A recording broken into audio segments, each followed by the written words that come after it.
I'm going to answer another email. Basically, how do you find the contact person at a corporate event? How'd you do that?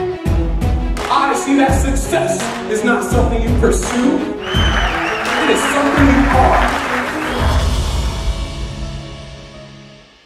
Got this email where it basically said, how do you find the contact person that can hire you for a corporate event?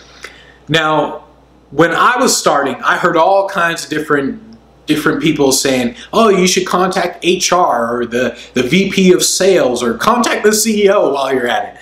And you hear all kinds of different advice about this stuff. Basically, who should you contact? And really, let me tell you how the corporate market works. The corporate market, basically the CEO or vice president, depending on how big the association is or the company is, basically they decide, hey, we're going to do our annual event or we're going to do some event.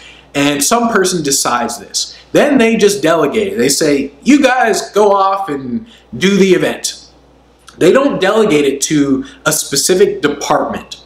Most of the times they don't do this. Most of the times the companies are so big that they have territories and regions and all this other stuff. And each region is almost like its own little company. Each territory is like its own little company unless you're at the big annual event. But most events, they're spread off into different regions, different territories, and each region has a person who says, hey, let's do our event for the employees, and Jane, you're going to be in charge of it. That's kind of how it goes. Jane can be a person in HR, they can be a salesperson, they can be anything. There is no title for this person who is booking you or just hiring speakers. It's literally, hey, let's do our annual event. You're the person in charge. And that person can change every single year because one person maybe gets fired or whatever. Or even if everyone's the same, it can still change every year because it's kind of like, hey, who wants to do the event? Now, some companies, like when I got hired for Aflac, for example, they do have someone specific for Aflac who literally hires out speakers and entertainers. This person's job is literally to book all this entertainment, all the speakers, and deal with all the events. That's his job. Very few companies actually have that, by the way. But in this case, you would obviously contact him. In most cases, you don't have that specific person. So what do? Easy. You just send an email and ask them who's in charge. Who's in charge of hiring the speakers for this event? That's all you do. I mean, that's the first email you send. You say, hey, I see your event, Leadership 101. Who's in charge of hiring the speakers for this event? And then they'll tell you, they'll say, Jane Doe's in charge, so-and-so's in charge, or they'll say, get out of here, you scrub. Either way, they'll tell you.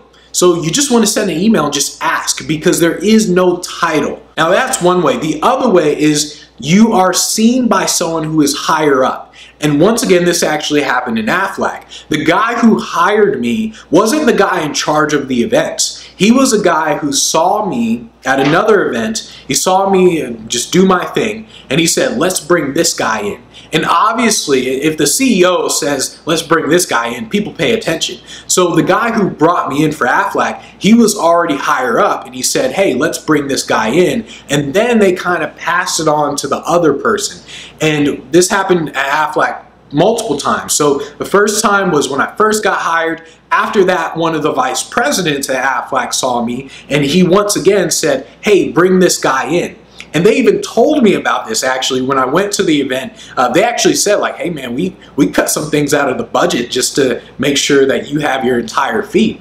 So when the higher up says, let's bring this person in, then you're much more likely to obviously get hired. But I also want to point out that that doesn't mean you can contact the higher up.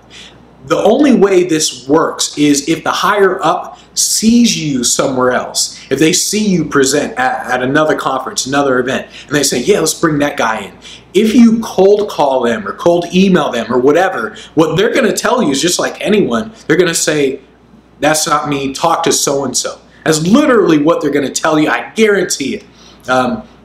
And the reason for this is because they have bigger and better things to deal with. If you contact a CEO, he's not going to say, oh yeah, let me deal with all the stuff about hiring speakers and let's negotiate the fee and let's get the contract. He's not going to do all that. The CEO is going to say, yeah, contact Jane. That's literally what he's going to say. So this is why when you're at an event, what you do want to do is make sure you know who are these people, who's the vice president, who are these people who can literally say, let's bring this guy in, because you obviously want to impress that person. But when you look for the contact person, you're essentially asking them who's the contact person. Then you also need to keep in mind that if the higher up says, let's bring this person in, then they will bring you in. Once again, if you have any questions about your speaking business, about marketing yourself in general, just send me an email to info@speakinglifestyle.com and maybe I'll answer it as long as it's not a dumb question.